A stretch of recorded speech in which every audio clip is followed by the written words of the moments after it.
Bonjour à toutes et à tous, bienvenue sur le podcast I Am, dans lequel les invités vont partager avec vous leurs passions, leurs métiers, les hauts, les bas qui font d'eux ce qu'ils sont aujourd'hui. Allez, c'est parti. Bonjour mesdames et messieurs, bienvenue sur le podcast I Am. Donc aujourd'hui, mon invité c'est Abdelkrim. Donc on va d'abord commencer par remercier la radio HDR qui nous permet d'enregistrer dans des bonnes conditions. Et voilà, on va commencer. Alors on va laisser l'invité se présenter. Bonjour à toutes et tous. Donc, je m'appelle Abdelkrim Marchani, donc j'ai 45 ans. Moi, je suis rouennais depuis que j'ai 1 an et demi, parce que je suis né à Casablanca. Et donc, je suis arrivé sur les Hauts de Rouen. J'avais 1 an et demi, et donc j'ai depuis maintenant donc 43 ans et demi et des poussières. J'ai jamais quitté Rouen, si ce n'est pour le boulot ou pour les études, mais je suis viscéralement attaché à Rouen. Donc, j'ai ma famille ici, sur Rouen. J'ai fait mes études et mon engagement associatif essentiellement sur Rouen. Donc voilà, donc vous avez avec vous un produit rouennais et fier de l'être. Ouais, bon, c'est bien ça. Ici, on aime bien justement faire un petit retour sur l'enfance. En termes au niveau familial, comment se formule ta petite famille ? Alors, quand j'étais petit ou maintenant ? Quand tu étais petit. Ah oui, nous, très simple, hein, moi je suis au milieu d'une fratrie de 5. Ok. Donc j'ai 2 grands frères, et après il y a moi, et puis une petite sœur et un petit frère. Donc tout simple. Alors, nous, on n'était pas plein aux as, mais on avait plein d'amour, plein d'éducation. Moi, je me reconnais dans une famille avec beaucoup de valeurs de fraternité, de solidarité, d'altruisme.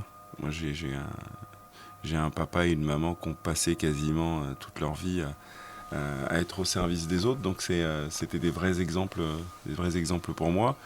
Le tout fait avec des intérêts, et ça datait même de mon grand-père. Enfin, mes grands-parents déjà étaient comme ça. Quand on allait l'été au Maroc, on constatait cette fraternité, ce partage, et finalement ce don de soi. Et finalement l'autre, j'ai grandi dans une image où l'autre existe, et c'est parce que l'autre existe qu'on existe.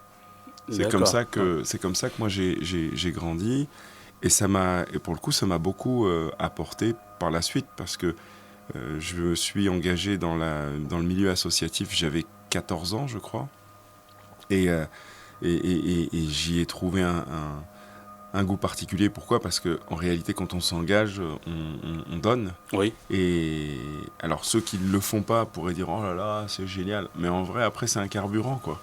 C'est que vous ne vous rechargez que quand vous vous sentez utile auprès de vos semblables. Sinon, ça ne marche pas. Donc, quand on est au service des êtres humains et du vivant, il se passe quelque chose d'assez extraordinaire, c'est que vous vous rechargez. Donc, alors que vous dépensez de l'énergie, du temps, ça vous recharge. Et je me suis aperçu je pense que quand j'avais à peu près la trentaine, que ce qui m'alimentait vraiment, c'est d'avoir été utile. D'accord. Donc voilà, moi j'ai grandi dans une enfance très heureuse, enfin vraiment sans difficulté particulière, si ce n'est financière, mais ça c'est comme beaucoup de jeunes, mais ça n'a pas impacté.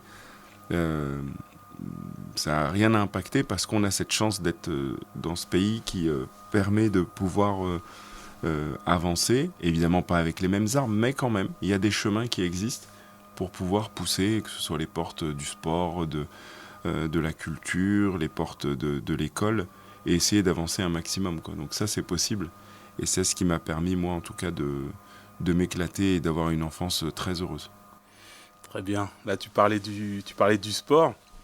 Moi, je t'ai connu à l'époque au PTT de Rouen, ouais. Basket. Exact. Mais par quel sport as-tu commencé ? Ouais, alors moi, j'ai fait plein de sports. Ouais. J'ai fait vraiment plein de sports. Effectivement, j'ai fait du basket. J'ai fait du foot. En fait, je suis un frileux, moi. Donc, le problème du foot, parce que ça reste quand même mon sport préféré, le football, mais c'est que c'était dehors et que si aujourd'hui on a des hivers qui sont plutôt doux, à une époque, Ouais, il faisait vraiment il froid. faisait vraiment froid. Les terrains, c'était du béton. Pareil, j'étais un petit peu sur l'hygiène. J'aimais bien quand c'était propre et je trouvais que les vestiaires au foot, c'était pas ça. Et donc, j'ai fait beaucoup de sport finalement en salle, dans des gymnases. Donc, oui, le basket. Mais alors, quand on était à la SPTT, il y avait d'autres sports qui étaient proposés. Ouais. Moi, je me suis vu des mercredis commencer avec l'amicale laïque du matin. C'est un genre du NSS, mais pour la primaire. Donc, je faisais ça. Là. Après, je courais à la SPTT faire, je crois que c'était de la lutte. Enfin, je me rappelle plus trop. Et puis après, je faisais du foot. Après, je faisais du basket. Après, je faisais du hand et du kung-fu. Ça, c'était dans la même journée. Dans la même journée. C'était dingue. Et je courais partout, mais je m'éclatais. Donc, effectivement, moi, le sport a pris une place essentielle. Et d'ailleurs, le peu de bêtises que j'ai pu faire, c'était pendant les vacances quand il n'y avait plus cette activité sportive, quoi. Ouais. Donc, moi, j'étais pris dans le sport très jeune et ça a été un élément d'épanouissement extraordinaire. Et dans le sport, c'est marrant que tu dis ça parce que je n'en ai jamais parlé comme ça, mais dans le sport, c'est là que j'ai eu des exemples, quoi. Parce que c'est quand même à travers ça qu'on se construit. Ouais. Et moi, j'adorais le basket parce qu'après, quand on commence à avoir des résultats, etc., on avait une belle petite équipe, je me rappelle, en cadet. C'était une équipe assez rigolote. Et puis, c'est des amis qu'on voyait à l'extérieur, etc. Mais on avait des exemples. Et alors, tu vas me dire, c'est de la flagonnerie, mais pas du tout. Par exemple, toi, tu faisais partie, très sincèrement, des exemples qu'on avait. Parce que tu étais bon dans ce que tu faisais à l'époque au basket. Et pour le coup, tu gagnais le respect des autres. Et nous, on voyait les regards qui changeaient. Parce qu'on voyait le regard qui était posé sur nous, comme petits gamins, parfois turbulents, qui pouvaient se battre sur le terrain. Donc on sentait cette différenciation de traitement, parfois. Mais on sentait aussi que c'était pas une fatalité, parce que quand on était bon, eh ben, le regard changeait, la poignée de main, elle était différente. Et moi, je voyais, je pense que tu sais de quoi je parle, quand il venait de serrer la main, « Ah, Jean-Marie, ça va, tu vas bien, oui, ça va oui. aujourd'hui ?» Bah, tu vois, nous, ça, quand t'es gamin, bah, ça, en fait, tu l'observes. Et si tu réfléchis un petit peu, t'en déduis que toutes les discriminations, tout ce que tu peux vivre, en vrai, ça peut se gommer si tu continues à avancer. Que c'est pas une fatalité. Évidemment, c'est compliqué, évidemment, c'est pas juste, tout ça, c'est... Mais moi, je dis souvent, j'ai grandi avec une phrase de mon père qui me disait tout le temps, « Si t'es égal, t'y arriveras pas. Faut que tu sois égal plus. Si t'es égal plus, là, on te remarquera. Ouais. Si t'es à peu près comme tout le monde, ça passera. Ouais, tu vas être dans la masse et puis... Exactement. Et donc, quand tu voyais des gens, que ce soit toi, Édouard, tu vois, pareil, qu'on voyait et qui inspiraient le respect par des gens qui pouvaient avoir des comportements étranges, on s'est dit, ouais, donc en fait, quand tu en imposes, quand tu maîtrises ce que tu fais, bah, les gens sont obligés de te respecter, point. Ouais, et donc après, tu te donnes une petite discipline C'est ça. Dans le sport que tu pratiques. Et après, de là, vient justement le contrôle de ce que tu fais un peu mieux. Et de là, vient un peu plus de respect. Enfin, le regard change. Exactement. Ce que tu dis. Le regard change et vraiment, ça t'ouvre des chemins. Moi, je pense qu'il n'y a pas plus horrible pour un jeune de se dire il n'y a pas d'avenir, il n'y a pas de chemin. Tu vois, effectivement, c'est compliqué parce que, et qu'importe d'ailleurs, quand t'es gamin, c'est compliqué parce que tu sais pas où aller. Mais quand tu as des exemples et que tu peux observer que, eh ben ça, c'est des chemins qui se présentent à toi. Et tu te dis, en fait, ouais, c'est possible. Il l'a fait, donc je peux le faire. Mais il faut que cette personne, tu puisses t'identifier à elle. Si cette personne, tu ne peux pas t'identifier à elle, c'est complexe parce que tu vas te construire des excuses sur le fait, et d'ailleurs des excuses ne sont pas vraiment des excuses, c'est factuel. Quand tu as les moyens, quand tu ne vis pas la discrimination, etc., forcément c'est plus simple. Mais ça ne veut pas dire que pour toi, c'est impossible. parce que tu vois que quelqu'un, finalement, il a réussi à se faufiler, donc s'il l'a fait, je peux le faire. C'est bien, ouais, c'est bien, c'est motivant. C'est ça. C'est motivant et c'est un bon message que tu donnes pour tous ceux qui vont écouter ce podcast. Rien n'est impossible en fait. Et aujourd'hui, j'en suis, mais vraiment, alors c'est sûr que ça fait formule, mais quand je l'entendais plus jeune, je me dis, les phrases à 2 balles, rien n'est impossible, il suffit d'y aller. C'est pas que j'y croyais pas, je me suis dit, c'est des belles paroles, mais c'est tellement vrai. En vrai, si on le fait à l'inverse, si on se dit que c'est impossible, pour le coup, on va même pas tenter, donc on n'y arrivera pas. Voilà, c'est ça la vérité. On va se consolider dans l'idée que c'est vraiment impossible. Exactement. Alors que si on se dit c'est possible, et qu'on s'en donne les moyens, évidemment, c'est pas de l'incantation. Il faut se dire c'est possible et il faut se donner les moyens. Quand on le fait, souvent ça fonctionne, et que de toute façon, la vie in fine, c'est que des expériences. Et c'est souvent le chemin qui est plus intéressant que le résultat. Que le résultat, exactement. Et dans le chemin, on apprend. On n'atterrit pas forcément où on voulait atterrir, mais sur le chemin, on a tellement appris que... Je donne un exemple tout concret. Hier, je parlais avec une chef d'entreprise, une jeune chef d'entreprise très motivée, et on discutait, qui a déjà une entreprise, qui est en train d'en créer une deuxième, et qui galère. Parce que c'est pas simple, parce que le contexte n'est pas simple. Et je sais plus ce qu'elle me disait, il y avait le match Nigeria-Maroc, et il y a un milliardaire nigérian qui disait si le Nigeria gagne, je crois que c'est 500 000 balles, 500 000 euros par joueur et 50 000 euros par but marqué pour le joueur, enfin bref. Elle me dit, oh là là, moi, 500 000 balles, etc. Je dis, mais t'en ferais quoi, toi, aujourd'hui Elle me dit, je me mettrais bien pour créer ma boîte, etc. Je fais, mais est-ce qu'en réalité, tout ce que tu as vécu et toutes les galères que tu as vécues là, elles t'ont pas aujourd'hui apporté ce que t'es et ta capacité à faire. Il y a plein de choses que tu n'aurais jamais appris si tu les avais, ces 500 000 balles. Je dis pas qu'il faut pas les avoir, c'est débile de dire ouais non, faut galérer, c'est pas ça. Je dis simplement que c'était juste marquer un exemple pour dire que faut faire avec ce qu'on a, le moment où on est en train de le faire, et avancer. Et en réalité, quand on aboutit à un moment donné, on va se dire ah ouais, j'ai appris tout ça. Voilà, en passant par ce chemin-là, ça m'a donné l'expérience de ci, ça.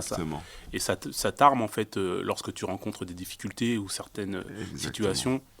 Tu as déjà vécu, tu dis attention, là, faut pas faire ci, faut pas refaire ça. Exactement. Très bien. Très bien. Un truc chez toi, qui est, dès qu'on te voit, c'est direct, c'est le sourire. C'est le sourire, t'as toujours l'air de bonne humeur, toujours positif, quoi. Et ça a toujours été comme ça ? Ça n'a pas toujours été comme ça, je pense pas. Et je pense que j'ai fait une rencontre un jour avec un... C'est marrant que tu dises ça, parce que ça m'a changé même mon état intérieur. Quand je suis arrivé en école d'ingénieur, je me rappelle, je suis assis au fond de la classe et il y a un mec qui rentre, qui était rentré bien en retard, quoi, parce qu'on était en alternance et il n'avait pas trouvé d'entreprise. Et il a trouvé une entreprise dans le Tarn. Et le mec, c'était un Parisien. Et il avait trouvé une entreprise du côté en Normandie, quoi. Et donc, il venait faire son école avec nous à Rouen. Je le vois rentrer, dégaine, décontracté, puis une banane, vraiment. Mais tranquille, le mec, il connaît personne, il arrive 1 mois et demi après tout le monde, il rentre, une banane, il s'installe, et il m'intrigue, je vais le voir. Je fais salut, ça va, ouais, tu viens d'où? Ouais, je viens de Mantes, etc. Mantes-la-Jolie, je connais, super. Et alors, je m'appelle Oumar, tout ça, d'accord. Ouais, je suis d'origine sénégalaise, d'accord, ok.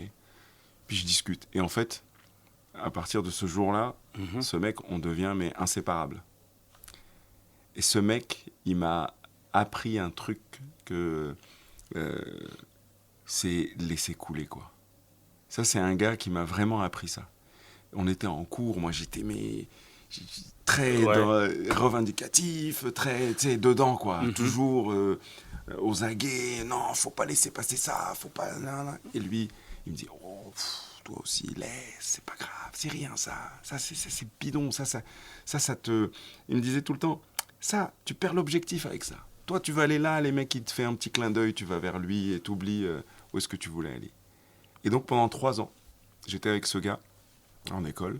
Donc, on se mettait ensemble faire les projets. Et puis, franchement, on était vraiment à deux, là, on avait chacun des spécialités.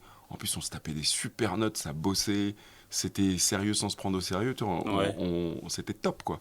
Parce que j'avais trouvé un bosseur. C'était un gars qui était arrivé, il avait, je crois, il était mineur.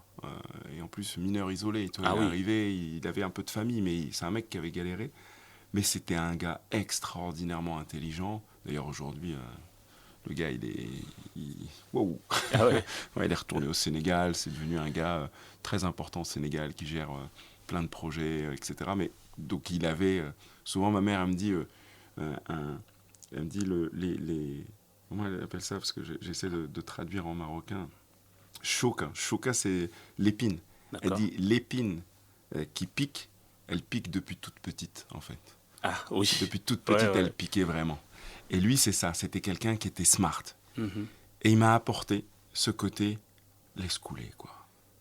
Et depuis, c'est vrai que le réflexe que j'avais développé, c'est d'être dans le sourire parce que en réalité, ça impose tout de suite quelque chose de cool. Et moi, j'aime bien les ambiances cool. Ça me dérange pas le conflit, je sais le gérer, etc. En tout cas, c'est pas quand t'es manager, Oui. les conflits, c'est. Mais j'ai quand même compris que l'être humain a ça de bon, que quand c'est fait de manière apaisée et respectueuse, on peut être en désaccord. C'est pas un problème d'être en désaccord. L'important, c'est de respecter l'autre. Tout à fait. Ouais. Et quand tu comprends ça, bah, t'acceptes finalement d'être en désaccord, c'est pas un problème, parce qu'on n'est pas non plus dans des cultures de désaccord. Moi, je suis dans une culture assez plutôt patriarcale, où on a dit A, tu fais A et tu Oui. discutes pas, il n'y a Mhm. pas de débat. Donc, et souvent, quand on a grandi un petit peu dans les quartiers, c'est un peu ça, il faut que tout le monde pense à peu près la même chose, parce que pour être dans le groupe. Donc, la culture du débat, la culture de la chambre, on l'a, Oui. mais la culture du Du débat, débat. pas tant que ça finalement. Parce que dans la chambre, il n'y a pas de sérieux, tout est pris à la légère. Donc, Ouais, ouais, ouais. ça, de la joute verbale, on a, de la répartie, on a. Mais se poser sur un sujet de manière très sérieuse, etc., c'est plus compliqué, parce qu'il faut être en désaccord. Et donc, ça, il a fallu que j'apprenne aussi. Et quand tu abordes ce sujet de débat et de contradictoire de manière apaisée, en fait, les cœurs s'ouvrent et les gens s'écoutent. Et surtout, quand tu te mets dans une position où j'ai pas forcément raison, peut-être que j'ai quelque chose à apprendre de l'autre, et ben là, ça arrive. Alors, évidemment, on va me dire, ouais, mais en politique, tu peux pas faire ça. Ben si, même en politique, moi, j'ai découvert qu'on pouvait faire ça. C'est-à-dire que les gens, ils sont obligés de marquer une position forte parce qu'ils considèrent que s'ils tremblent, les gens vont pas... Moi, je pense que c'est pas vrai. Je pense que le doute est utile pour avancer. Ce qu'il faut, c'est pas rester dans le doute, c'est qu'à un moment donné, il faut avancer. Mais prendre le temps de douter, prendre le temps d'écouter l'autre, etc., de se remettre en cause, pourquoi pas, bah, soit ça renforce en plus son opinion, on se dit bah, finalement l'autre il m'a pas convaincu, Ouais, donc en fait ouais. je suis vraiment, J'ai moi je j'ai pense vraiment raison. que j'ai vraiment raison, ou alors tu te dis là cet argument là je l'avais pas quand même, donc il faut que je me repositionne tranquillement, voilà, tête reposée, réfléchir à ce qu'il m'a dit. Et donc tout ça, ça devient en fait un état d'esprit. Alors après, attention parce que ça peut rendre fou les gens avec qui vous vivez. Bah oui, puisque ils ont l'impression que tu prends tout à la légère. Exactement. Parce que tout va leur paraître. Ah, mais toi, de toute façon, toi, tu rigoles. Toi, mais toi tu souris, parce que de toute façon, toi, il n'y a rien. Mais c'est que moi, je le vis bien comme ça. Moi, je vis bien avec ce côté jovial. Parce que Enfin, ça s'explique même pas, c'est que je le ressens mieux comme ça. Parce que j'ai vécu le côté où j'étais très fermé, Fermé. toujours tout au sérieux. Dès qu'il y a quelque chose qui va pas, je sautais sur tout, etc. Mais je me dispersais. Je m'en étais créé un ulcère à 18 ans. Ah ouais. Moi, j'ai eu un ulcère à 18 piges. Ouais. T'étais dans le stress, c'était tout ouais. le temps. Et donc, la rencontre avec ce mec, qui s'appelle Oumar, ben, m'a transformé, moi.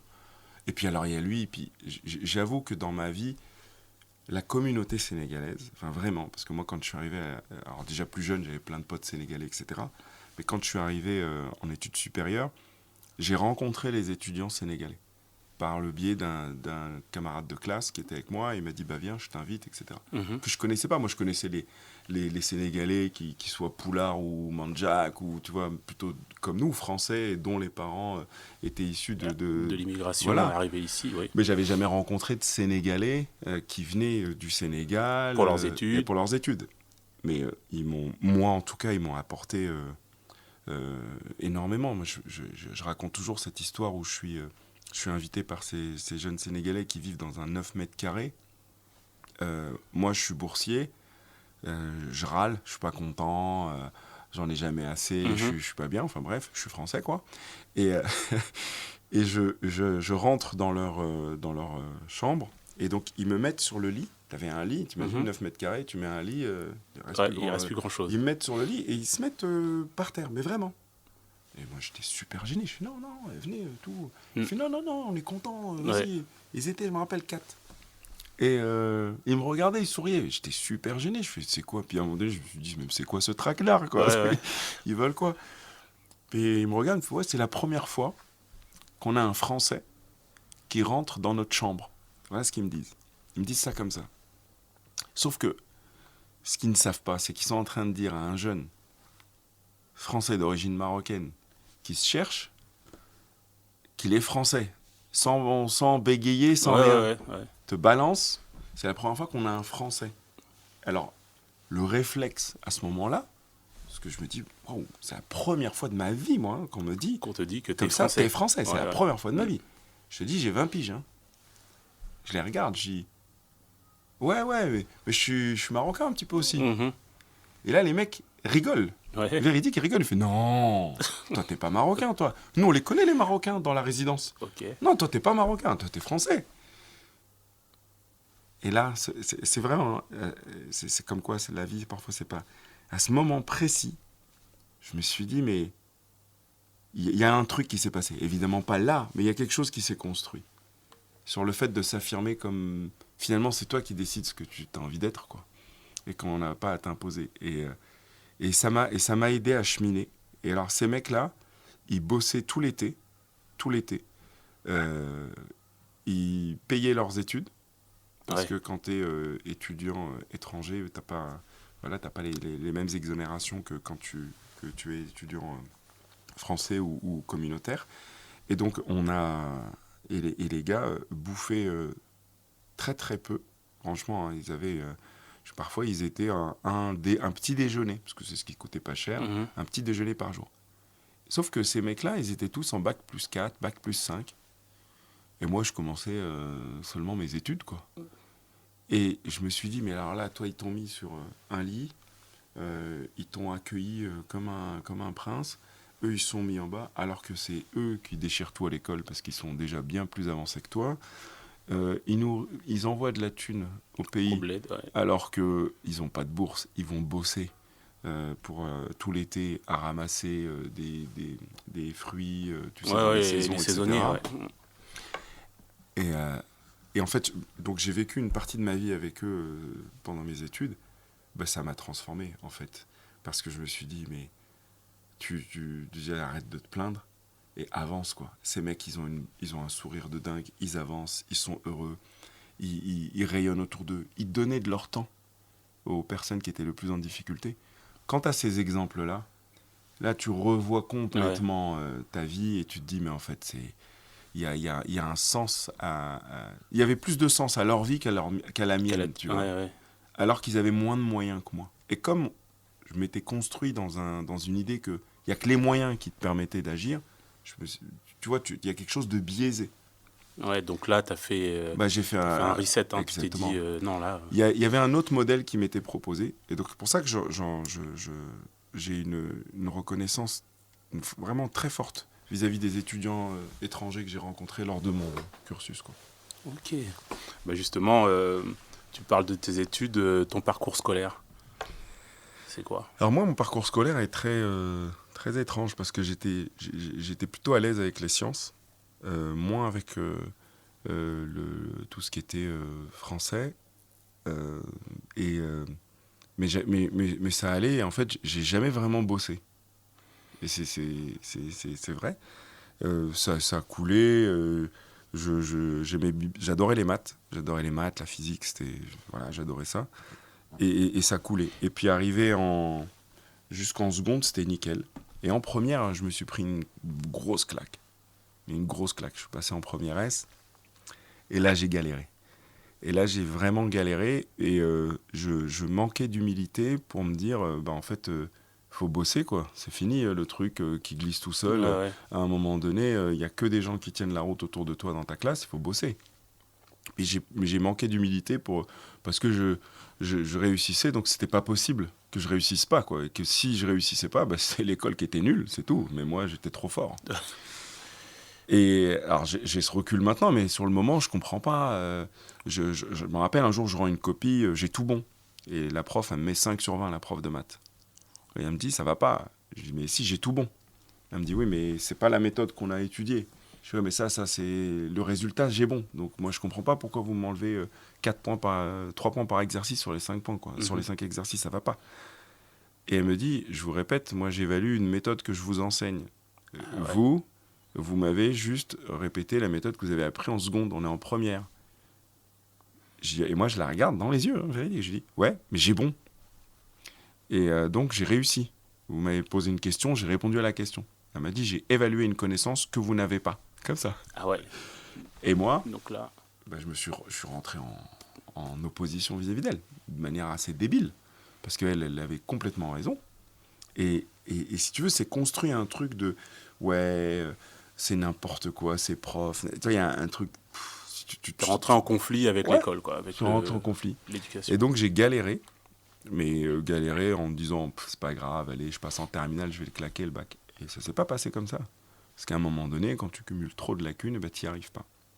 Donc il a fallu que je me casse la figure, que je creuse le sol pour que je comprenne qu'à un moment, de toute façon, il n'y a pas de secret, on ne peut pas se mentir. Il faut travailler. Si tu bosses pas, tu n'y arrives pas. C'est vrai dans le sport, c'est vrai à l'école. Et que si tu le fais pas, ça ne fonctionnera pas.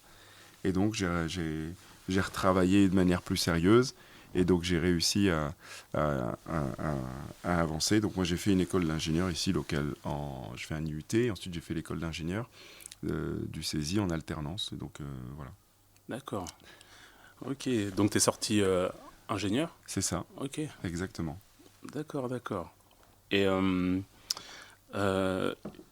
c'était quoi ton premier job, on va dire ? Un saisonnier ou premier job de toute ma vie ? Premier job de toute ta vie. Sur les marchés.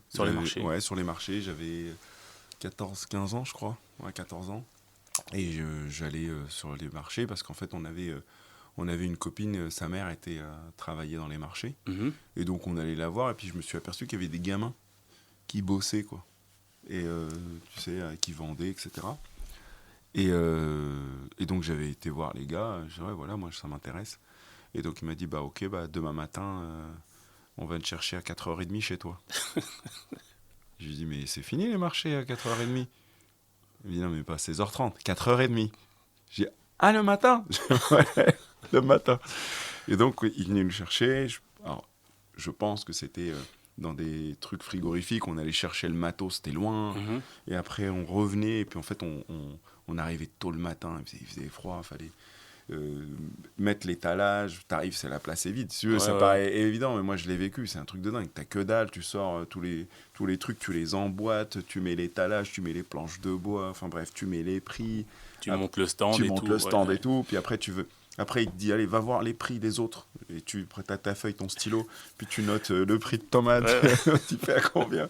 Tu reviens, puis après, quand c'est creux, il t'envoie dans le fourgon, tu vas trier les pommes, il te dit, bah voilà, la pomme, elle est tachée, tu la retournes.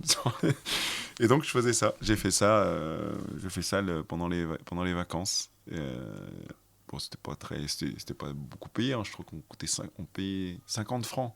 Ouais. Mais moi, j'étais heureux comme tout. Bah oui, non, mais c'est le premier job, c'est le premier, c'est le premier salaire. Tu sais, l'argent qui est dans ta poche, là, tu sais pourquoi tu l'as. Exactement. En fait. Ouais, donc c'est mon premier job, donc c'est sur les marchés ambulants. Donc, et j'ai découvert des villes. C'est marrant parce que dans ce marché, j'ai découvert des villes où j'avais jamais posé le pied. Moi, je crois, jamais posé les pieds à Bois-Guillaume. J'étais sur le marché de Bois-Guillaume. C'était marrant, quoi. C'était marrant. Mais voilà, c'est ça. Marché. Et donc, après, tu fais tes études et tout, tu sors ingénieur, tout ça. Et comment tu en es venu à la politique ? En fait, moi, quand j'ai fait, en parallèle de mes études, comme je disais tout à l'heure, depuis que j'ai 14 ans, je suis dans le milieu associatif, où on organisait on faisait de l'insertion, enfin non, on fait de l'éducation populaire à travers le sport. C'est ça qu'on faisait. Avec une association qui s'appelait le Collectif Jeunes et FSGT, avec un gars extraordinaire qui s'appelle Alain Delamarre, qui est venu nous chercher et on a donné de notre temps aux jeunes dans les quartiers populaires, avec des gros événements, mais très très gros événements sportifs. Et donc, donc j'avais un parcours, en même temps que j'avais un parcours scolaire, j'avais un parcours associatif. Quand j'avais à peu près à la fin de mes études, on monte une association qui s'appelle Déclic. Ok. Déclic en disant il faut absolument, c'est dans le nom, il faut absolument donner le déclic aux jeunes pour qu'ils se disent on est capable, on est en capacité d'eux, etc. Et donc on fait plein d'activités autour de la citoyenneté. Et donc on commence à être en contact avec les élus à ce moment-là. D'accord. Donc on appelle les élus, ils viennent pas. Enfin bref, toi, nous on essayait d'attirer l'attention potentiellement pour qu'ils nous accompagnent, qu'ils nous donnent un peu de force, etc., etc. Ouais, c'est moyen quoi. C'est moyen. Je sens qu'on n'est pas forcément accompagné. On met beaucoup de notre poche pour avoir une salle, c'est compliqué. Pour avoir des subventions, on n'en a jamais eu. Enfin bref, c'est très très compliqué. Et donc à un moment donné, tu chemines, puis on se dit, en fait, il faut qu'on arrive à intéresser les gens à la politique, parce que regarde, les élus, ils s'en foutent de nous, et il y a un truc où ils ne calculent pas. Et c'était le moment d'ailleurs où dans les quartiers, on commençait à enlever les moyens. Ouais. Il y avait beaucoup moins de MJC, Ouais, beaucoup moins de en moyens, termes de etc. social, tout ce qui était social. Tout ce que nous, on avait bénéficié de plein de trucs super sympas, et là, ça commençait à se retirer, etc. Puis on s'est dit, il faut qu'on rapproche. En fait, on a tout de suite compris le game.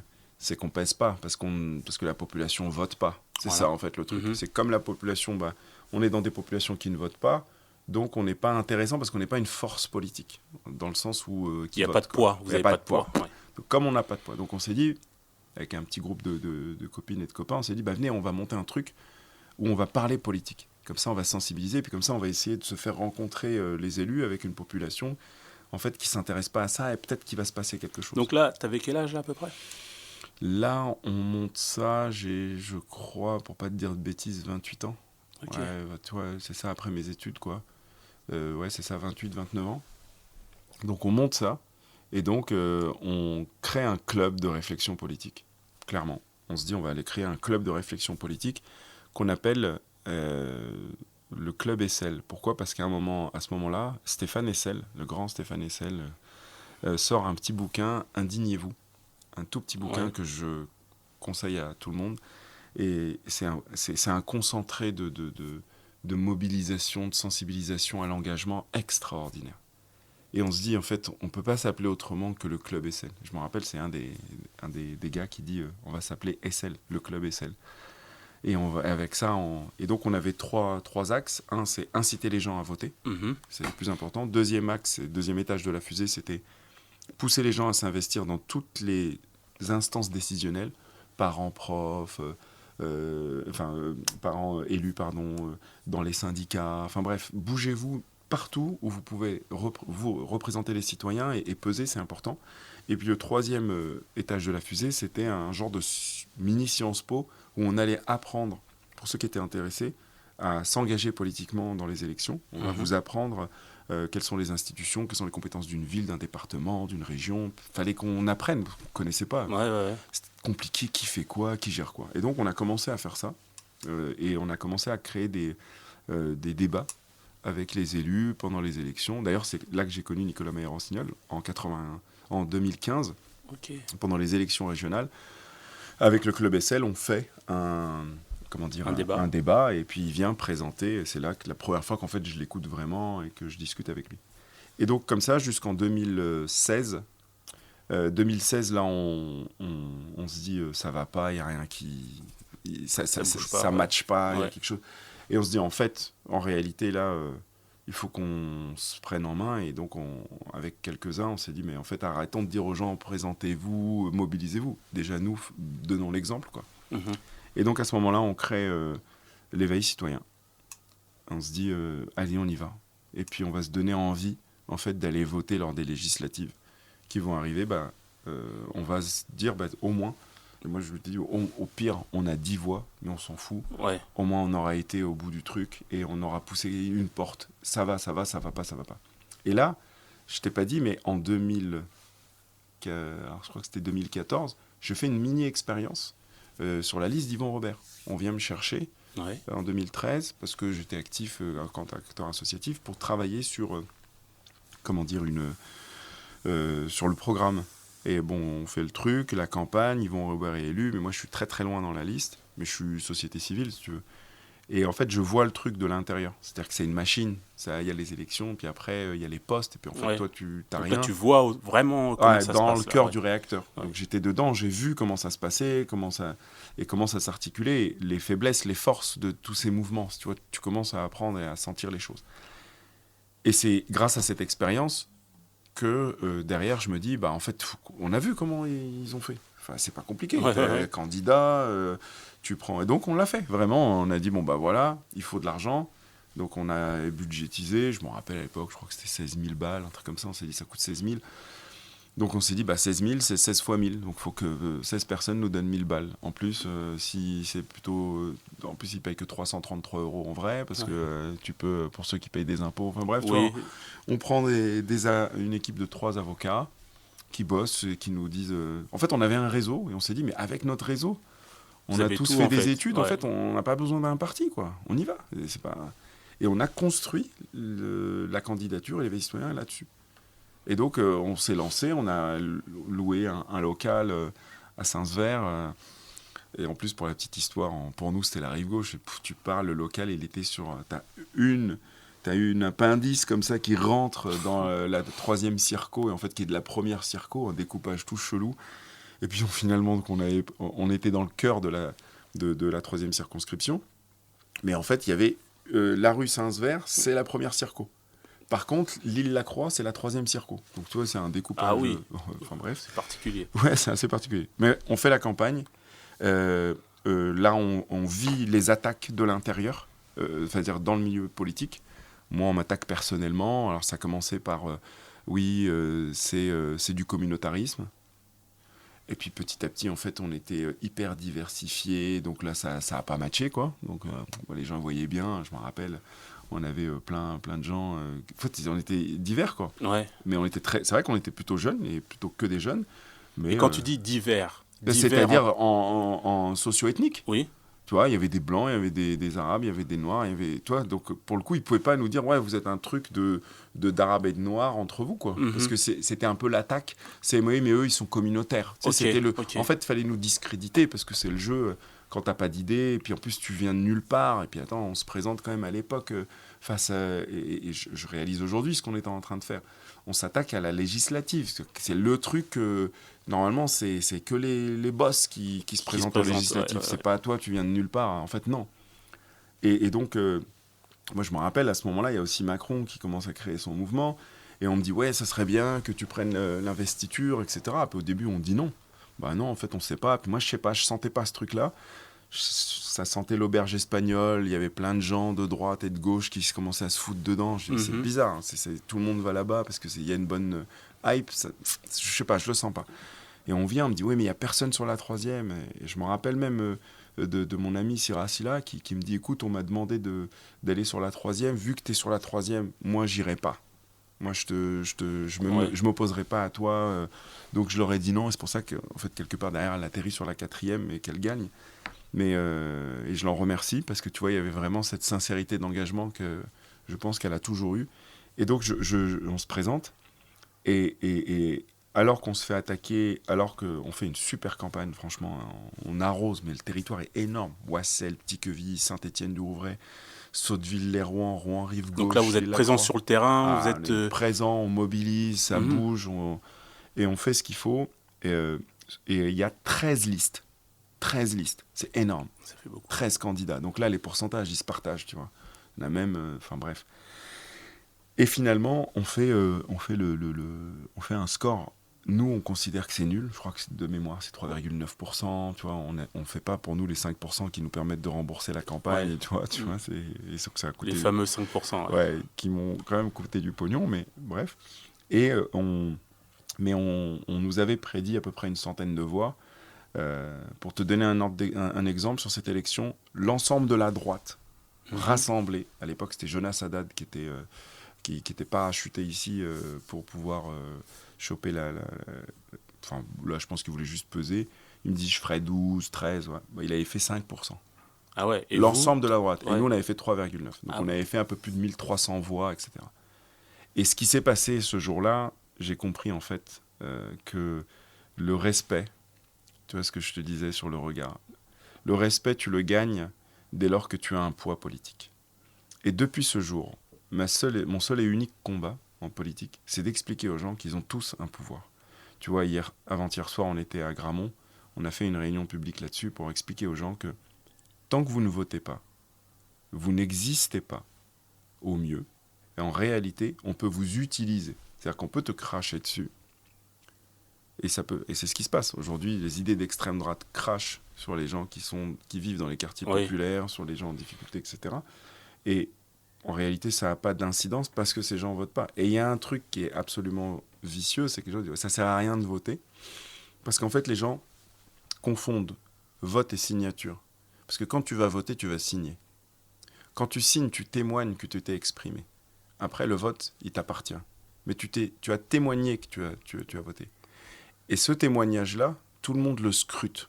Tous les candidats, tous les partis, tous les mouvements politiques scrutent qui vote pas, qui s'exprime pas. Et malheureusement, en France, on a deux grosses populations qui votent pas, dont une qui a un briquet dans l'autre. C'est les jeunes qui votent pas. Et donc, forcément, les programmes, les propositions, elles sont difficilement orientées pour les jeunes parce que de toute façon, ils se mobilisent pas assez dans les urnes. Et puis, les gens qui vivent dans les quartiers populaires, qui votent pas assez. Et donc, les pourcentages de mobilisation dans ces bureaux de vote-là, ils sont extrêmement faibles. Ce qui fait que, mécaniquement, le jeu politique fait que, même s'il y a une sensibilité vis-à-vis de ces personnes-là, on peut travailler, mais il faut montrer plus d'amour, plus d'affection envers ceux qui se mobilisent vraiment. Et ça déséquilibre de fait la démocratie. Parce que finalement, la représentation, c'est les urnes. Donc si on n'est pas représenté dans les urnes, on n'est pas représenté dans la vie. C'est ça. Et dans la vie politique. Et ça, c'est vraiment mon combat pour que tout le monde... Après, chacun... Moi, c'est ce que je leur ai dit. Toi, pourtant, j'aurais pu... avec l'éveil citoyen, on a décidé de rejoindre Nicolas Meyer-Rossignol sur... une fois de plus, parce qu'on a bien bossé avec lui et qu'il a été extrêmement réglo et que la ville a bougé et que tout se passe super bien. Donc, forcément, nous, on s'est dit, on va continuer. On veut continuer le travail qu'on a commencé. Mais je leur ai même pas dit, j'aurais dit franchement, je vous demande même pas, je suis même pas en train de vous dire votez pour moi. Juste exprimez-vous, c'est important pour vous. Si vous le faites pas, vous n'existez pas au mieux et en réalité on peut même vous utiliser. Et je me rappelle d'une phrase d'un Belge engagé politiquement qui m'avait dit, je me rappellerai toujours, il m'a dit quand tu n'es pas autour de la table, tu risques d'être au menu. Et c'est exactement ça qui se passe. C'est qu'au final aujourd'hui, la montée de l'extrême droite dans notre pays et en Europe, c'est aussi parce que la mobilisation dans les urnes, elle est faible. Elle est faible, bah oui. Et pour les personnes qui pourraient s'exprimer et donner une autre opinion. Donc voilà. Donc moi, j'ai eu un parcours un peu en double. C'est-à-dire que j'ai fait mes études, mon job, et toujours en parallèle, j'avais cet engagement qui était d'abord associatif et qui, à 40 ans, s'est conclu par un engagement politique. D'accord. Et en politique, là, ta mission, c'est quoi? C'est amener les jeunes à voter? C'est quoi exactement? Enfin, concrètement? Moi, ma mission, elle est aujourd'hui très claire. C'est de faire de la France un pays fort. Vraiment. Tu vois, ma petite expérience que j'avais eue quand on m'a dit t'es français, quand j'avais quel âge? Bon, là, 21 ans, je crois. 20-21 ans, première fois qu'on me dit t'es français. Ça a cheminé et puis aujourd'hui je suis intimement convaincu que personne n'a à me dire qui je suis et que moi je suis français et je vais défendre la France.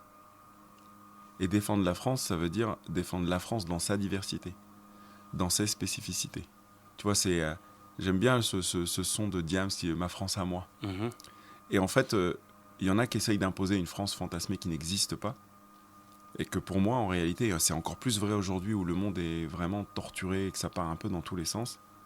c'est que la France, elle a besoin d'être soudée et qu'elle est forte de sa diversité. Donc, mon rôle, politiquement, c'est de montrer à la France, et surtout aux Français, que plus on travaille ensemble, plus on accepte nos spécificités, plus on se respecte dans le cadre républicain, parce qu'on a des lois, on a ce qu'il faut, on a le cadre qui le permet.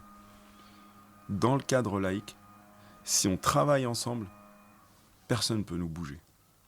Par contre, si on continue à se chercher des ennemis internes, qu'on continue à se bouffer entre nous, ça fait le jeu de ceux qui veulent nous voir détruits, mais pas trop, parce qu'on est quand même une société de consommation, mais on n'est pas qu'une société de consommation. Nous aussi, une capacité de produire et de proposer un modèle. Sauf que ça n'intéresse pas certains pays. Et la seule manière de faire de la France un pays faible, c'est qu'elle implose, qu'elle se bouffe à l'intérieur. Mon combat aujourd'hui, c'est de démontrer que la seule France qui peut réussir, c'est la France qui accepte sa diversité, parce que c'est sa force, et qui donne la place à chacun en fonction de sa spécificité dans le cadre républicain. Et quand on réussira ça, et je sais qu'on réussira ça, eh ben la France, elle lèvera la tête et elle donnera un cap, parce qu'on en a les capacités. Donc, autant mon combat aujourd'hui, au tout début, c'était vraiment d'aider les plus démunis dans les quartiers populaires, etc., parce que c'est de là d'où je viens, etc. Autant aujourd'hui, j'ai conscience, tu vois, par exemple, que dans les zones rurales, les gens sont en difficulté, parce que je le vois, tu arrives, pour le coup, tu papillonnes, qu'on a plein de chefs d'entreprise qui galèrent, et qu'on pense tous que c'est des nantis, et que c'est horrible. En fait, tu vois, il y a une fraction, une division de la société qui est abominable. C'est extrêmement dangereux. Et qu'on a besoin de consolider tout ça, et dire, en fait, viens, on arrête de s'embrouiller entre nous, et on travaille tous au service d'un bien commun, et on va réussir parce qu'on a cette capacité en France. En fait, on n'est pas du tout has-been, on a encore énormément de compétences, et on peut y arriver. Et on y arrivera avec des pays amis, notamment les pays francophones, si on reconstruit une relation de gagnant-gagnant et de respect avec eux. Tu vois, toutes les diasporas qui y a en France sont une force pour recréer des liens à l'échelle internationale. Donc tu vois, aujourd'hui, c'est cette vision et cette ambition pour le pays. D'accord. Et là, tout à l'heure, par exemple, tu disais que vous aviez été à Gramont pour faire une réunion. Et est-ce qu'il y a eu du monde? Ouais, alors très étrangement, j'en sais rien, mais ouais, il y avait du monde. Il y avait à peu près une 60aine de personnes, des mamans, des jeunes. Moi, j'étais agréablement surpris parce que on a fait ça un peu, tu vois, en retour de vacances, etc. Parce qu'on s'est dit, tiens, il faut qu'on fasse un truc. Ça sert à rien d'aller présenter un projet, il faut aller choper l'essentiel, c'est-à-dire la mobilisation dans les urnes. Donc on l'a fait, et donc oui, et ça s'était très bien passé. Il y avait du monde, et les retours étaient bons.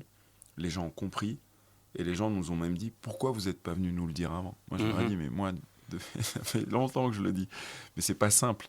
Là, je remercie les gens qui ont mobilisé sur les réseaux sociaux pour que les gens viennent, mais quand tu leur expliques les choses clairement, ils ont conscience. Parce que souvent, à un moment donné, les gens me disent « Ouais, mais nous, ok, votez, mais votez pour qui ?» Oui. Je fais « Mais ça, c'est à vous de faire l'effort. » Moi, évidemment, je vais vous dire « Votez pour moi. » Ça va pas mais quelque part, c'est presque pas honnête. Parce que là, je vous dis, puis je dis « Votez pour moi. » Non, faites-vous votre opinion. Mais sachez qu'il y a le vote et la signature. Ce sont deux choses différentes. Même si c'est le même geste. Sachez que en vrai, c'est deux gestes. Je vote et je signe. Je témoigne que moi, je suis quelqu'un qui décide. Donc respectez-moi. Et si vous ne me respectez pas, ce que je mets dans le bulletin, eh ben, je vous sanctionnerai. Si vous me respectez, peut-être que je voterai pour vous. Et c'est ça que les gens faut qu'ils comprennent vraiment. C'est que dans l'acte de voter, il y a le témoignage de dire « moi je décide ». Et donc il y avait du monde. Ouais. Ok. Et les gens, ils ont participé, ils ont posé des questions, ils t'ont mis des problématiques en face de toi? Bien sûr, il y a une dame par exemple qui me dit oui, moi ça fait X années que je vis là, ça fait X années que je vote, il n'y a rien qui change. Donc moi, vous êtes en train de me dire ça, mais c'est la première fois de ma vie que je suis en train de me dire, moi j'ai fait partie de ceux qui ont tout le temps voté. Et c'est la première fois de ma vie que je me dis, est-ce que ça change vraiment quelque chose? Et là, c'est quelque chose qui est complètement compréhensible. C'est une dame à qui on a dit que c'était important de voter, elle a tout le temps voté, et puis là, elle se voit pas respectée, parce qu'elle fait des demandes, personne ne la calcule, c'est très humiliant. Ouais, c'est des réalités C'est qui des sont réalités. au quotidien, ça. Moi, je lui ai dit, écoutez, moi, je n'ai pas de baguette magique. La seule chose que je sais, c'est que ce quartier-là, autant qu'il est, s'il avait 80-90% de mobilisation, je peux vous garantir que les gens ne le regarderaient pas. Tous les partis, tous autant qu'ils sont, même le Rassemblement national, ne les regarderaient pas avec le même regard de dédain. Parce que là, il y a des partis qui aident. Et moi, par exemple, là, sur le mandat, on a essayé de donner beaucoup sur Gramont. Mais en réalité, quand tu donnes là, c'est parce que tu fais un choix de ne pas donner ailleurs. Exactement. Donc c'est un choix politique que tu fais. Et parce que tu es animé de certaines valeurs, etc. Mais est-ce que tu penses que justement les gens, ils en prennent conscience de ça? Moi, je pense pas, parce qu'en fait, on est tous dans des bulles. Et de plus en plus maintenant, avec les réseaux sociaux, on s'est créé des bulles où on ne partage pas avec l'autre. Donc on est dans de l'hyper-information, mais finalement hyper focalisé. Et les gens ne le voient pas. Et les gens n'ont pas conscience. Tu sais, il y a des jeunes qui ne sont pas du tout de Gramont, qui sont venus, qui sont très engagés politiquement, très engagés politiquement, d'une association qui s'appelle Méridio. Okay. C'est des jeunes qui ne connaissent pas du tout les quartiers, ils sont venus. Et à la fin de la réunion, ils m'ont dit, il y a eu un déclic pour nous là.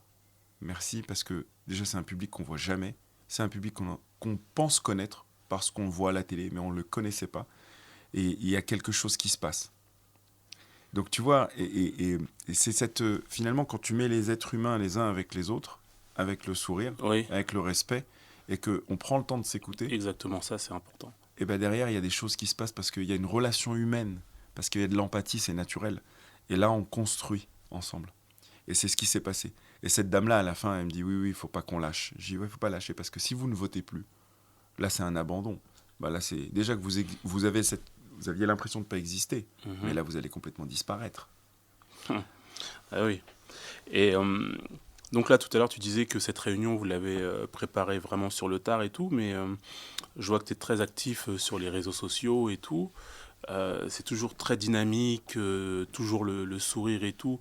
Et justement, tu amènes des problématiques et en fait, je trouve que tu montres en fait c'est facile, c'est simple, plutôt que tu amènes une vision de la politique qui est pas trop compliquée.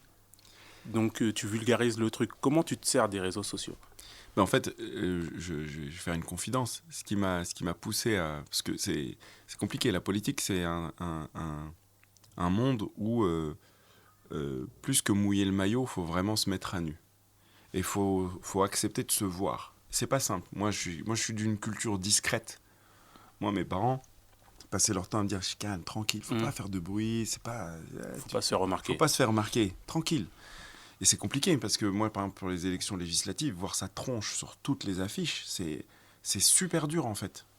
J'avais peur que des gens mettent des tags et que mes enfants voient ça. Il y avait une crainte, mes enfants étaient petits en plus. Parce que là, tu deviens public. Et c'est ça. Et donc, quand tu perds cette discrétion-là, c'est compliqué. Mais à un moment donné, je me suis dit, allez, t'arrêtes, parce qu'en fait, c'est pas ton truc, quoi. T'y arrives pas à te mettre à nu. Mais il faut y aller. Si tout le monde dit on n'y va pas, à un moment donné, on n'y arrive pas, quoi. Tu te dis, il faut y aller. Et donc, j'y vais. Et beaucoup me disaient, mais Abdelkrim, tu fais plein de trucs, tu communiques pas, c'est pas possible. Et ce qui s'est passé, c'est que 2 ans après avoir été élu, j'ai eu quelqu'un qui m'a dit, mais franchement, t'as fait quoi pour nous, toi? Tu fais quoi en vrai? Et je me suis aperçu que j'avais une nécessité de plus communiquer sur ce que j'ai fait. Et ce qui m'a accéléré le chose, c'est Bardella. Quand j'ai vu que Bardella, avec rien, il arrivait à exister dans les réseaux sociaux, je me suis dit, c'est pas normal que quelqu'un qui veut détruire la France et qui a aucun bagage, qui a jamais bossé, lui comprenne que le modèle de communication aujourd'hui, c'est les réseaux sociaux, le côté sympa, tu vois, etc. Et que toi, tu n'utilises pas le même outil, parce que ça reste qu'un outil, mais alors que tu as de la matière, on fait des choses très concrètes. Et puis je suis parti sur l'idée on va rendre la politique accessible, on va essayer ce qu'on appelle la politique positive, où on va expliquer très concrètement que c'est pas les débats où les gens se bouffent la gueule à la télé. La politique, c'est très noble, et c'est quotidien, et je vais en parler. Et c'est comme ça que est né ces petites vidéos. Et alors, comme c'est ma personnalité, moi, j'avais besoin que ce soit cool, quoi. Ouais. J'avais besoin que ce soit sympa. Peut-être que certains trouveront ça ridicule. En soi, je m'en fiche.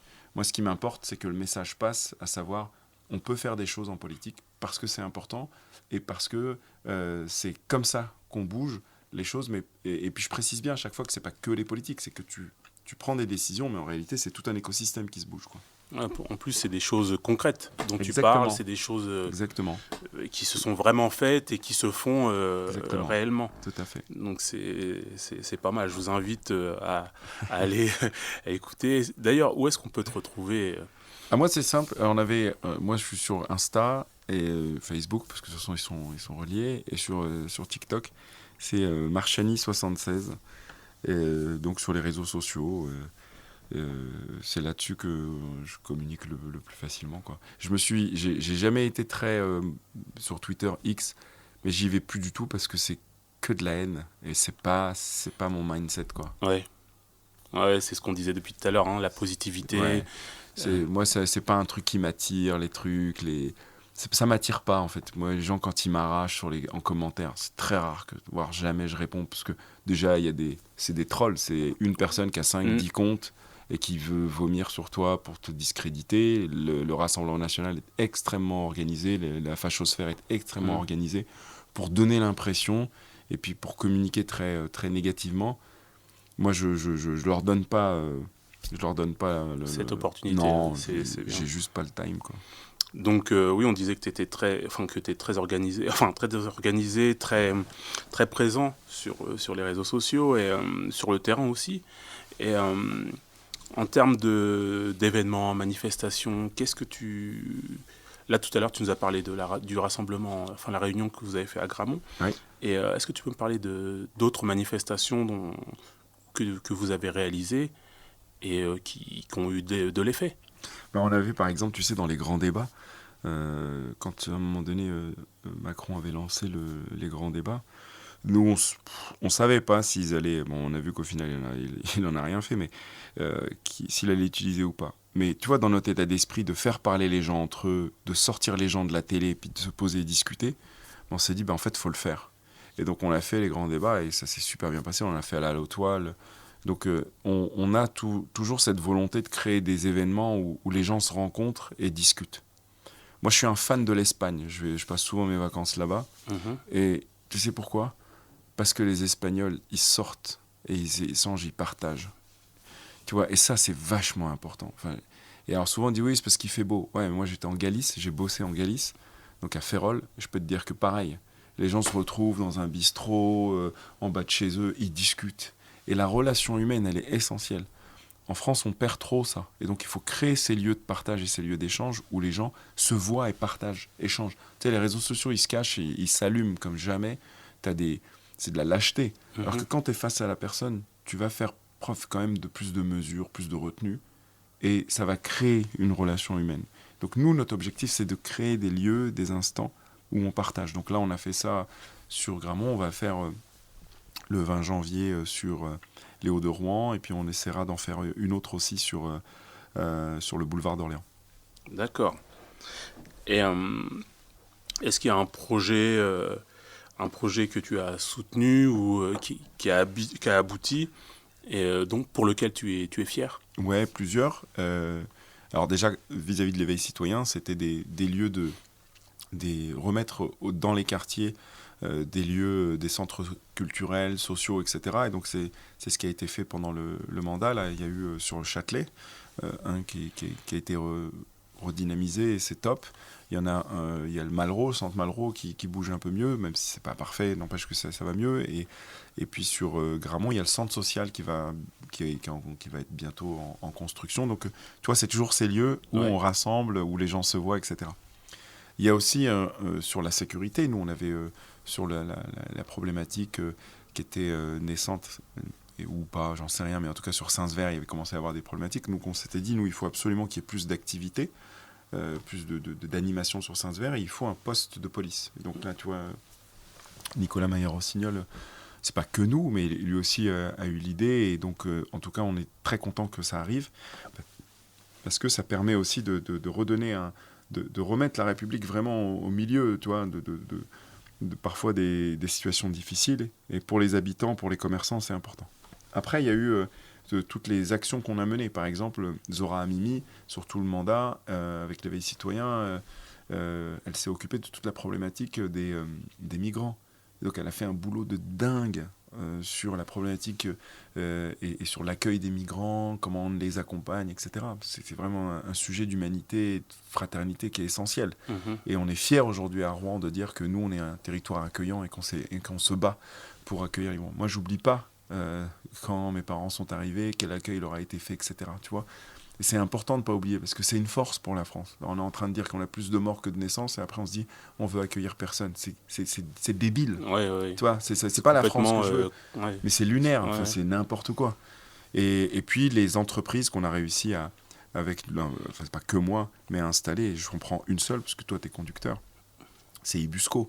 Tu vois, quand tu te bats pour accueillir un industriel européen pour construire des bus, alors qu'il imagine les faire en Espagne, au Portugal, peut-être ailleurs en France, mais que c'est Rouen qui gagne et que ça crée de l'emploi, bah c'est une vraie fierté, tu vois. Et ça, c'est quelque chose, pour moi, c'était quasi inespéré que la politique pouvait permettre ça. Bah ouais, la politique, elle permet aussi de donner un emploi, de la dignité, une fierté pour les habitants. Ça, j'en suis très fier, ouais.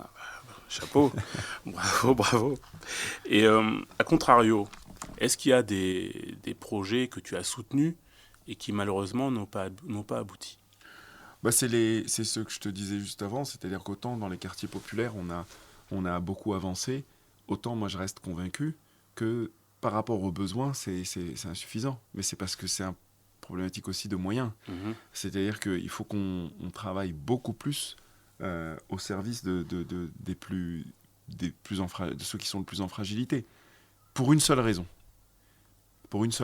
Il faut arrêter de regarder la population qui vit dans les quartiers comme étant un problème à résoudre. C'est-à-dire que ce mindset-là, de dire il y a un problème, il faut que je résolve ce problème-là, c'est un échec même dans l'approche. Si tu regardes la population qui vit dans les quartiers comme étant une des solutions au problème, là tu lâches rien parce que tu te dis j'investis dans l'homme et la femme, je mets du temps, je mets de l'argent parce que c'est utile pour la société. Quand tu rentres dans ce mindset-là, tu n'es pas du tout dans la même démarche. C'est pas une problématique à gérer. Non, c'est qu'il faut. Tu sais, c'est comme quand tu plantes une graine. Tu veux que ça pousse, tu lâches pas. Tu t'arroses, tu fais attention au soleil, tu la protèges. Ouais. Mais si tu te dis, oh, laisse tomber, j'arrive pas à la faire pousser, vas-y, j'ai mis de l'eau, ça veut pas, laisse tomber. C'est pas le même mindset. Si tu te sens obligé parce que c'est ton intérêt qui réussisse, là tu te bats. Si tu te dis il y a un problème à résoudre, bah tu vas essayer, si ça marche pas, tu dis bah écoutez, nous on a fait ce qu'il fallait, on a mis un paquet de pognon, ça marche pas, donc on laisse tomber. Tomber. Et bah tu vois, ça c'est pour moi le combat que j'ai pas réussi à mener. J'ai réussi avec le maire président, et je pense qu'il a ce mindset là dans son discours, etc. Ça tient. Mais il faut que tout le monde faut que tout le monde comprenne que c'est l'intérêt de tous que cette population qui est en difficulté, comme celle qui est dans les zones rurales, qu'on leur donne les moyens de réussir, parce que c'est une réussite ensuite qui est collective, tu vois, et qu'il faut qu'on tende la main. Parce que ce qui est hallucinant, c'est que tous autant qu'on est, on a toujours eu quelqu'un qui nous a tendu la main et qui nous a aidés, tous, mais on l'oublie trop vite. Et là, on a des populations avec des forces de dingue qui se battent, et je trouve qu'on n'en fait pas, on n'est pas à la hauteur du besoin, en tout cas. Ok, bon, bah là, au mois de mars, là, il y a des échéances qui arrivent, là. Oui. Et comment ça s'organise en termes de campagne pour vous? Bah en fait, vendredi, pour pas te dire de bêtises, je vais regarder donc c'était le 9 de mémoire, mais je me trompe peut-être. On a officialisé, c'est ça, vendredi 9, on a officialisé le rassemblement très large à gauche. Donc Fier de Rouen, qui est composé du Parti Socialiste, de Place Publique, le parti de Glucksmann, et de Éveil Citoyen, a été rejoint par Europe Écologie Les Verts, Génération S, et puis les communistes. Donc ça, c'est la force de gauche rouennaise qui part sous le même étendard, on va dire. Ça, c'est une bonne nouvelle. C'est une bonne nouvelle parce que ça permet aussi de... c'est un peu de la même équipe qui avait travaillé pendant 6 ans. Donc ça paraît, tu vois, un peu cohérent de se dire, on a un bon bilan, il faut maintenant qu'on continue à travailler ensemble. Il y aura évidemment des changements, des gens qui vont arrêter, des gens qui vont arriver, mais les étiquettes, les étendards, c'est à peu près ces gens. Et donc il reste maintenant 7 semaines.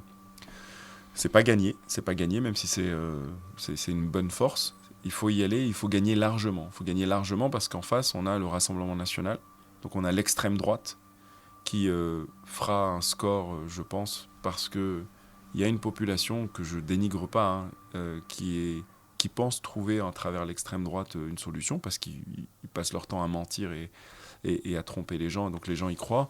Et puis tu as la droite qui, je pense, se trompe de combat et qui n'est que sur les sujets de sécurité, enfin bref, Oui, moi, je trouve que c'est souvent les mêmes sujets. ouais, ils vont sur les mêmes sujets et donc ils vont se faire siphonner. Et en fait, à la copie, on préfère l'original. Si commencer à expliquer à tout le monde qu'il n'y a rien qui va en termes de sécurité à Rouen, que c'est sale, que la France, elle perd son identité, commencez à aller sur ces sujets-là. De toute façon, vous irez normalement, parce que même s'il y en a qui ont basculé, jamais jusqu'au discours de l'extrême droite, parce que quand même, vous avez des notions d'humanisme, mais de toute façon, vous allez donner la soupe à l'extrême droite. Et que si vous chauffez les gens à blanc sur ces sujets-là, eh ben, on en oublie tous les autres sujets qui sont essentiels, tels que l'éducation, tels que la santé, tels que les transports, enfin bref, ce qui fait le quotidien.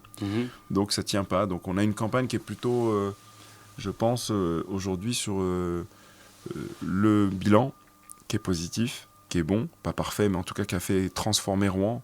On comparait beaucoup Rouen au Havre, à Caen. Aujourd'hui, on compare Rouen à Rennes, à Nantes, à Lille. Donc ça veut dire qu'on a changé de division et il faut continuer. D'accord. Bon, on va revenir sur un plan un peu plus perso, si je peux. Bien sûr. Donc là, tout ça, là, toi, t'es beaucoup sur les réseaux sociaux, tu t'investis beaucoup. Après, toi, en termes familial, ta famille, tu arrives à trouver du temps pour ta famille ? Enfin, ma famille dirait pas assez. Et je m'en excuse d'ores et déjà. C'est pas simple. C'est pas simple. C'est une orga. Mais c'est des sacrifices. Je veux dire, c'est vrai pour moi, c'est vrai pour tous les élus, c'est vrai pour tous ceux qui sont engagés. C'est qu'à un moment, c'est des sacrifices. Donc, on essaye de sanctuariser des moments. Par exemple, les vacances, moi, j'essaye vraiment de couper. Quand on part en vacances, on mange très souvent ensemble. En tout cas, j'essaye. Quand le soir, c'est plus compliqué quand je suis pas là. Mais donc, on essaie de trouver une orga qui me permet d'être quand même présent, de pouvoir assister quand je peux aux réunions parents-prof. Enfin, tu vois, des trucs. Mais effectivement, le temps, il n'est pas extensible. Moi, ma mère et ma femme m'avaient dit un jour, attention, un jour, tu vas te dire. Ils ont grandi, je les ai pas vus grandir. Et je suis en train de me dire ça. Donc j'essaye de passer un maximum de temps avec eux. J'essaye de faire en sorte que ce temps soit le plus sincère possible. Mais je sais aussi une chose, parce que moi, j'ai pas eu un papa très présent. Il était aussi tout le temps à bosser tout le temps, etc. C'est que il y a le moment que l'on partage avec l'enfant et ce qu'on montre, ce qu'on démontre. Tu vois, par exemple, quand j'ai fait le débat la réunion à Gramont, j'ai amené mon aîné. Il est venu, il m'a aidé, il a mis les chaises, etc. Et à la fin, il m'a dit un truc qui m'a rendu très fier. Il m'a dit, wow, papa, c'était génial, j'ai vraiment aimé, c'est top. Enfin, tu vois, donc il y a quelque chose de l'ordre de la fierté que tu as dans le regard de tes enfants qui, pour le coup, comble un peu cette absence. Parce que pour le coup, à défaut de lui donner beaucoup de présence, ça lui donne un exemple de faut se battre, faut y aller, quoi. Et là, il a vu pourquoi tu étais peut-être un peu absent. C'est ça, il le voit. Parce que c'est vrai que moi, j'ai l'impression qu'ils savent tout, mais parce que moi, je ne parle pas chez moi de tous ces sujets-là. Chez moi, c'est comme un sanctuaire. Vraiment, je ne parle pas de ces sujets-là, j'essaye de rester très terre à terre, puis surtout que je n'ai pas envie de saouler. Souvent, ma femme me dit, mais toi, je sais pas ce que tu fais. Justement, en plus, là, tu me tends une perche parce que j'allais venir sur ce sujet-là. Je voulais savoir, bon, t'as dit, quand tu rentres chez toi, c'est un sanctuaire et tout ça et tout. C'est normal, hein, il faut trouver un équilibre et tout, c'est important. Mais je voulais savoir justement, est-ce que des fois, par exemple, sur tel ou tel sujet, tu te questionnes et tu poses des questions à ta femme, tu lui demandes son avis, et est-ce qu'il est déjà arrivé qu'elle te fasse changer d'avis sur tel ou tel sujet? Ah, moi, ma femme, c'est quelqu'un qui est absolument pas dans l'idolâtrie de ce que je suis. Tu vois, elle est très terre à terre, ce qui fait que quand je fais un truc qu'elle considère être nul, elle me dit c'est nul. Mais c'est important. Ah, mais c'est ce que je te dis, Ouais, c'est-à-dire que ouais. moi, en politique, et quand tu commences à être une personnalité publique, les gens te disent rarement les choses de manière assez cash, par respect, par crainte, j'en sais rien. En tout cas, c'est ne pas avoir quelqu'un qui soit en capacité de dire les choses. Donc, je peux quand c'est sa compétence, je lui demande. Parfois, en fait, je lui pose la question et je sais sous quel angle elle répond. Comme je le pose très souvent, moi, je consulte beaucoup. Et je sais, par exemple, que je vais la consulter en tant que citoyenne, en tant que maman, en tant qu'elle est professeure des écoles, en tant que... et ça me permet d'avoir un retour. Mais je sais que c'est un retour, c'est pas le retour. Ça me fait réfléchir, ça m'alimente. Et parfois, elle me le dit elle-même, elle me dit, tiens, t'as fait ça, je trouve ça nul. Ma femme, c'est pas quelqu'un qui va me dire bravo à chaque fois que je bouge, quoi. C'est pas du tout son tempérament. C'est quelqu'un qui focus sur ce qui est à améliorer, de manière générale. Donc, c'est pas quelqu'un qui perd son temps, ou en tout cas perd son entre parenthèses. C'est pas quelqu'un qui prend le temps de fêter ce qui fonctionne. C'est plutôt une personnalité de comment on améliore, comment on corrige, comment on avance. Ce qui fait que pour moi, c'est un très très bon équilibre, parce que quand on parle de ça, elle va me dire ce qu'elle pense. Alors parfois, moi, je suis pas d'accord avec elle. Je dis non, tu dis ça parce que tu vois pas tel aspect, etc., etc. Elle dira que moi, je suis têtu, que je fais que ce que je veux, que j'en fais qu'à ma tête. Ce qui est probablement vrai d'ailleurs. Mais elle fait complètement partie de mon équilibre. Et donc, tu dis que tu es têtu, mais donc, c'est déjà arrivé qu'elle réussisse à te faire changer d'avis? Et beaucoup de gens. Sur tel... Ah oui, et beaucoup de gens. Moi, vraiment, hein, les gens pensent que j'ai du mal à changer d'avis, ce qui n'est pas vrai. En fait, il faut juste me convaincre. J'ai besoin, moi j'ai une approche scientifique des choses, j'ai besoin qu'on m'amène les arguments. C'est-à-dire que ça peut pas être un sentiment qui va me convaincre, quoi. C'est pas des larmes qui vont me convaincre. Moi, j'ai besoin qu'on me... Non, pas d'émotion, plutôt du concret, des choses... Ouais, c'est très étrange. Moi, sur le... Je prends beaucoup de distance par rapport aux situations. Ce que je disais tout à l'heure, j'essaie de prendre un maximum de hauteur. Donc, quand quelqu'un vient avec beaucoup d'émotions, en fait, ça fait comme un courant induit. Je fais l'inverse de ce qui m'amène. Si trop d'émotions, parce que j'ai peur d'être piégé dans un truc. Je suis quelqu'un de très sensible. J'ai peur d'être piégé, embarqué dans un truc. En plus, maintenant, les gens réagissent beaucoup sur tout ce qui est sur les motifs. Ouais, et moi, j'essaye justement, comme j'ai ces capteurs-là, donc on peut les sensibiliser comme on veut, je prends de la distance systématiquement. Dès que ça dépasse un certain seuil, on va calmer les choses et on va regarder les choses de manière très factuelle. Et quand tu es manager, en fait, tu le fais au quotidien. Parce que moi, mon boulot, j'ai quasiment... énormément managé, plein d'équipes, dures, simples, filles, garçons, conflits, tout ce que tu veux. Si tu n'as pas cette distance par rapport à la situation, pour rester sur du factuel, c'est compliqué de trancher. Ouais, et tu peux prendre des mauvaises décisions. Exactement. C'est des décisions prises à la hâte. Exactement. Donc moi, j'essaie de prendre de la hauteur, mais je me dis tout le temps, est-ce qu'il y a quelque chose dans ce que la personne te dit qui peut te faire progresser? Est-ce qu'il y a, même si c'est 80% de, grosso modo, de merde, est-ce qu'il n'y a pas 20% que tu peux aller choper qui peuvent t'aider? J'essaye d'être dans cette dynamique-là quand on me parle. Même si ça me révolte ce que la personne me dit, j'essaie tout le temps de me dire, déjà, pourquoi ça te révolte? Il a touché à quoi? Et qu'est-ce que tu peux en tirer? J'essaye, en tout cas. Ok. Donc, tout à l'heure, tu disais que, chez toi, c'est le sanctuaire.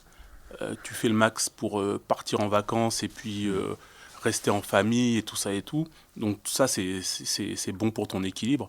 Et qu'est-ce que tu fais d'autre pour ton équilibre, pour ton bien-être à toi? C'est moi, dans mon équilibre, il y a forcément les temps off. C'est rigolo parce que ce que tu dis, parce que cet été, il y a eu une jeune qui était à Sciences Po, qui faisait un stage, qui voulait faire un stage avec moi. Et je lui ai dit, écoute, pas de souci, tu viens, puis elle va suivre, en fait, pour voir un peu comment ça se passe, etc. Donc ça commence tôt le matin, ça finit tard le soir, mais j'étais pas dur, elle a commencé à 9h, et à partir de 17h, je lui disais, tu pars quand tu veux, quoi, c'est toi. Elle a parfois resté à 18h, sauf que la journée, elle commence avant 9h, et elle finit bien au-delà de 18h, si tu veux. Et au bout de 3 jours, je crois, elle me dit, tu fais comment pour tenir, en fait? Ça part tout le temps, etc. Ouais. Et je lui dis, et ça m'a fait réfléchir, parce que tu réfléchis pas, parce que tu mets des mécanismes, toi t'avances. Moi j'ai des temps morts, des temps où mon cerveau, je le déconnecte complètement. Par exemple, c'était l'été, donc il faisait beau, on allait manger. Et on allait manger, et sur le pouce, tu vois, on prenait un sandwich, je dis, tiens, on va se poser là. Puis moi, j'aime ces moments où en fait, je coupe tout, puis je vais regarder les gens. Je vais regarder, je sais pas, moi, la nature, si on est face à un... Et je vais m'étonner de trucs très simples. Et en fait, c'est un apaisement. Tu vois, j'essaye de... Je sais que derrière, c'est chaud, ça va reprendre à 14h à fond. Et j'ai conscience que je vais avoir une prise de parole, il faut que je le prépare. Tout ça, je sais. Mais c'est pas long, mais j'ai besoin de débrancher. Et puis après, ça c'est plus perso, j'ai des moments de spiritualité. Et c'est dans ces moments-là, tu vois, où tu... En fait, c'est simple, c'est des moments où en tout cas, j'essaye, moi, d'avoir une approche et une concentration qui me dégage du matériel. Tu vois, sur quelque chose de profondément spirituel. Et ça me permet d'être dans une approche très relative, finalement, de ce qui se passe, quoi. Tu vois, quand tu es dans une pression, une tension, un truc, au final, tu te dis, tu fais quoi? Tu vas juste prendre la parole. Ouais, ok, ils sont 1000 devant, mais... En fait, il va se passer quoi? T'es pas en train d'opérer un enfant à cœur ouvert. Il se passe rien, quoi. Au pire, t'as foiré parce que t'es nul, puis c'est tout. Puis tu passes à autre chose, la prochaine fois, tu feras mieux. Tu vois, il y a un truc où on remet les choses à leur réel niveau de gravité. C'est ce que j'essaye, moi, de faire. Et donc, ça me permet d'emmagasiner pas mal de choses, pas mal d'infos, pas mal d'actions. Pour moi, c'est important. Donc, c'est des moments où on va dire, je me déconnecte de la planète, quoi. Et donc ça te permet de... Ou alors je me reconnecte plutôt à la planète, tu vois, à la nature. à la nature, vraiment, à quelque chose de simple, qui est vrai, qui est réel, à un sandwich qui est bon, tu vois, un plat qui est bon, au goût, tu vois, au petit plaisir simple. Ouais, ça c'est mon secret en tout cas pour le faire. Tu vois, par exemple là, ce que je suis en train de faire avec toi, ça fait partie de ces moments suspendus. Et après, boum, ça va partir. Bam, bam, bam, bam, bam, bam, bam. Mais je sais que j'ai chargé les batteries là-dessus. Et quand je vois que je commence à surréagir, à pas être bien, à pas être sympa quand on me consulte ou quand on me demande, tu vois, je sens que c'est pas moi là. Là, je suis en mode automatique de défense, laissez-moi tranquille. Là, je sais que ça va pas. Donc, à ce moment précis, soit j'éclate de rire, parce que ça me permet de... Ce que tu disais, je souris, ça me permet d'évacuer tout de suite. Ouais. Soit vraiment, si le sourire monte pas parce que j'ai vécu quelque chose, là, par exemple, quand il y avait eu des propos racistes au conseil municipal, ça m'avait profondément touché. Là, je m'étais barré du conseil municipal, puis l'éveil citoyen s'était levé. D'ailleurs, Nicolas avait suspendu la séance parce que c'était juste pas possible. Là, tu vois, il y a un truc qui va pas. Donc là, il me fallait que j'ai plus que juste un sourire ou quoi. Il fallait que je m'isole. Parce que je tournais comme un taré. Hein. Je voyais que... En fait, je n'arrivais pas à saisir pourquoi on en arrivait à traiter les gens de Saint-Sever de marée noire, de faune. Tu vois, comment on en arrivait en France avec des gens, des gens qui, toi, c'était cadres supérieurs, des gens intelligents quand même, tu vois, de tenir de tels propos, d'en rigoler jusqu'à voir les dents de sagesse, etc. C'est une violence qui a été insupportable pour moi et qu'il fallait que j'avale parce que faut que tu avances, il faut combattre ça. Mais j'avais besoin de ce sas. Donc là, en fait, je suis rentré chez moi. J'en ai évidemment pas parlé. Il fallait en fait, je me suis couché. Il fallait faire allez, à demain. Faut éteindre la télé, là. À demain. Donc, quand je vois que c'est trop, en tout cas, je n'affronte... J'essaye, en tout cas, de de pas aller en surchauffe sur les trucs, parce qu'en politique, c'est très, très, très tendu, parce que on est très seul. En politique, les gens pensent qu'il y a plein de monde autour de vous. C'est du flan. Il n'y a pas plus seul qu'une personnalité politique. Oui, puisque de toute façon, enfin, après, quand tu apparais sur les médias ou quoi, c'est toi. C'est pas... c'est toi en ton nom propre. C'est ça.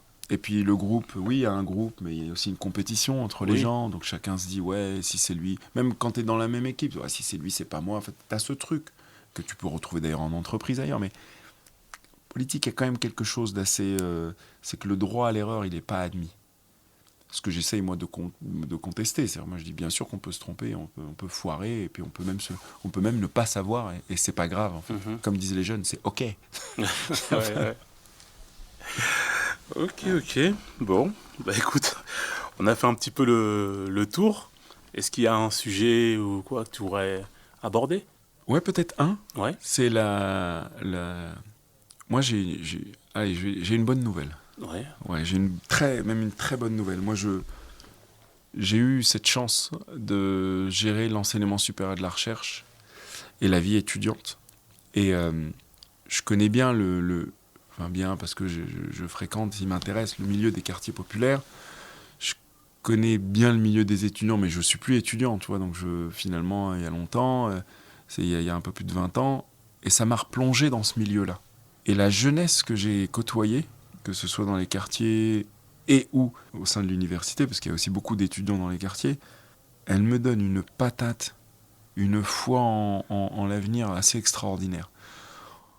Il faut juste qu'on accepte qu'on n'ait pas les mêmes codes. Il faut qu'on accepte qu'ils sont beaucoup plus au fait du monde dans lequel on vit que nous, on est. Moi, aujourd'hui, je suis convaincu que mon fils qui a 17 ans a beaucoup plus les codes du monde dans lequel on vit que moi. C'est-à-dire qu'il peut tracer plus facilement ce qui va se passer à l'avenir que moi. Je me trompe peut-être, mais je suis convaincu que nos jeunes savent mieux que nous ce qui va se passer derrière. Toi, ils sont plus conscients des choses, ils sont conscients des bouleversements qu'on est en train de vivre parce qu'ils sont grandis avec. Et donc, ils sont armés pour comprendre. Il faut que nous, on les accompagne. Moi, je pense qu'on est dans une phase où il faut qu'on accepte de beaucoup plus leur donner de place, les accompagner, un peu comme un tuteur. Il y a une fougue, il y a de la sève, ça va pousser vite, etc. Et nous, on n'est plus... C'est pas qu'on n'a plus de sève, mais on n'a plus cette sève bien puissante. Quoi. C'est clair. Et que notre rôle, en réalité, c'est de les accompagner et de leur faire confiance parce qu'on leur a donné les valeurs. Ils savent parfois même mieux que nous que cette planète, elle est fragile, que la relation humaine, elle est fragile. Mais je trouve qu'on les étouffe parce qu'on leur donne pas la parole, parce qu'on les infantilise, parce qu'on leur donne pas la place qu'ils méritent. Eux, en réaction, ça chambre, ça fait des bêtises, etc. S'ils étaient plus en responsabilité, si on les mettait beaucoup plus en responsabilité, je pense que ce serait plus mesuré et plus efficace que nous. Parce qu'ils comprennent mieux le monde que nous. C'est mon avis. Peut-être que les gens ne seront pas d'accord, mais vraiment un message, c'est que moi j'ai foi en cette jeunesse. Elle a envie de transformer les choses, elle a envie de vivre, elle a envie de... Tu vois, il y a quelque chose chez elle, notamment la jeunesse qui peut être issue d'immigration sur la 3e, 4e génération. Ils ne sont pas complexés. Ils ne sont pas complexés. Et ils y vont. Moi, j'avais ce complexe de est-ce que je suis vraiment là? Est-ce que j'ai vraiment le droit? Ils ne se posent pas ces questions-là. Il y a beaucoup d'autres entrepreneurs, ils y vont. Ils y vont. Ouais. Et nous, parce qu'on n'a pas cette même audace, souvent, on est beaucoup plus mesuré, t'es sûr, etc. Je pense qu'il faut qu'on fasse... Je dis ça, moi le premier, avec mes enfants, je suis comme ça, mais j'essaye de lutter contre ça. Et je pense que dans la société, il faut qu'on lutte contre ça et qu'on ose beaucoup plus leur donner les responsabilités. Donc, c'est vraiment ma bonne nouvelle, c'est on a une jeunesse extraordinaire, il faut qu'on la laisse s'exprimer, mais pas que, il faut lui donner des responsabilités et elle va nous étonner. Donc lui laisser la place pour pouvoir, comme tout à l'heure tu parlais de plantes et tout. Exactement. Il faut laisser pousser. On a planté la graine et il faut laisser faire pousser. Confiance. Voilà, il faut faire confiance, exactement.